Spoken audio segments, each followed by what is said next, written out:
Speaker is bound to act according to the constitution. Constitution ఏం చెప్తుందండి? No authority is entitle to be arbitrary. అంటే నా ఇష్టమున్నట్టుగా చేస్తానని చెప్పే అధికారము రాజ్యాంగ వ్యవస్థలో ఉన్న ఏ అధికారికి కానీ ఏ వ్యవస్థ కానీ లేదు. ఆర్టికల్ 14 ప్రకారం ఖచ్చితంగా ఫేర్గా ఉండాలి. All tribunals are to be fair. All tribunals are to work in the spirit of the constitution. అది కనుక చేయకపోతే ఖచ్చితంగా రివ్యూ అథారిటీ ఏదైతే ఉన్నదో ఖచ్చితంగా సుప్రీంకోర్టు ఎక్సర్సైజ్ చేస్తుంది, హైకోర్టు ఎక్సర్సైజ్ చేసింది. ఒకసారేమో హైకోర్టు ఒక బెంచ్ ఏమో ఎక్సర్సైజ్ చేయాల్సిన అవసరం ఉన్నదని చెప్పి ఎక్సర్సైజ్ చేసి డైరెక్షన్ ఇచ్చింది. డివిజన్ బెంచ్ స్పీకర్ అధికారానికి వదిలేసింది. ఇవాళ సుప్రీంకోర్టుకి వెళ్ళాము. ఎందుకు అనంటే ఇనార్డినేట్ డిలే. ఇప్పుడు ఇది జరిగి కూడా దగ్గర 9 నెలలు దాటిపోయింది. కంప్లైంట్ ఇచ్చి కూడా 6 నెలలు దాటిపోయింది. 9 నెలలు అవుతుంది. కొన్నిటి మీద 9 నెలలు అయింది. మరి ఇన్ని రోజులు ఏం కారణం చెప్పాలా? స్పీకరు నిరంకుశంగా వ్యవహరించే ఏ వ్యవస్థనైనా కానీ వాటిని ఛాలెంజ్ చేసే అధికారం కదా, హక్కు కాన్స్టిట్యూషన్ ప్రజలకు కల్పించింది.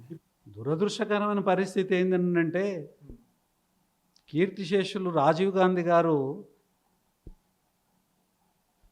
యాంటీ డిఫెక్షన్ అది ఈ గాయారాంల విషయంలో ఆయన చిత్తశుద్ధితోని ఈ చట్టాన్ని తీసుకొని వచ్చినారు. 10th షెడ్యూల్ని తీసుకొని వచ్చినారు కాన్స్టిట్యూషన్కి. ఎవరైతే పార్టీ మారుతారో వాళ్ళు డిస్క్వాలిఫై అయిపోవాలి. వాళ్ళు మళ్ళీ కొత్తగా ఏ పార్టీలో చేరదలుచుకుంటే వాళ్ళు ఆ పార్టీలో చేరవచ్చు. ఆ పార్టీ టికెట్ మీద మళ్ళీ ఎన్నికలు ప్రజల యొక్క ఆమోదాన్ని పొంది మళ్ళీ సభలకు రావాలి. అంతేగాని ఈ చెత్త పనులు చేయకూడదు అని చెప్పేసే ఉద్దేశంతో అయ్యే చట్టం తీసుకొస్తే కొడుకు తుంగలో దొక్కుతున్నాడు. అంటే మళ్ళీ రాజ్యాంగాన్ని చూపించి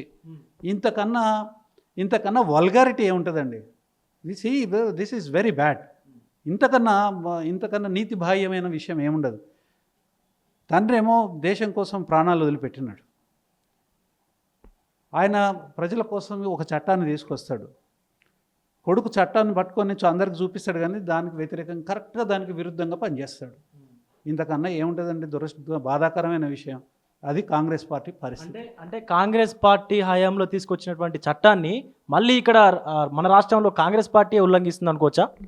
స్పష్టంగా కనిపిస్తుంది కదండి. దానికి నా ఒక్క నింపెందుకు?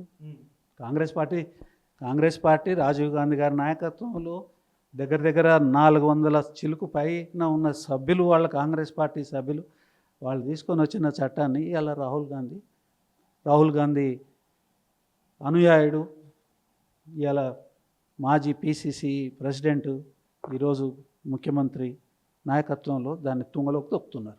ఇప్పుడు ఈ పార్టీ మారినటువంటి ఎమ్మెల్యేలందరూ కూడా రాజ్యాంగ ఉల్లంఘనకు పాల్పడ్డారు అనుకోవచ్చా? నిర్ద్వందంగా, ఏ రకంగా ఇంకొక ఆలోచన లేకుండా అనుకోవచ్చు. ఎందుకంటే వాళ్ళు ఎన్నికైన పార్టీకి ఎప్పుడైతే సభ్యత్వం వదులుకున్నారో ఖచ్చితంగా వాళ్ళు రాజీనామా చేయాలి. ఎమ్మెల్యే పొజిషన్ కూడా వదులుకోకుండా అట్లా కంటిన్యూ అవుతున్నారు. కాబట్టి వారు కంటిన్యూ కావడం రాజ్యాంగ విరుద్ధము.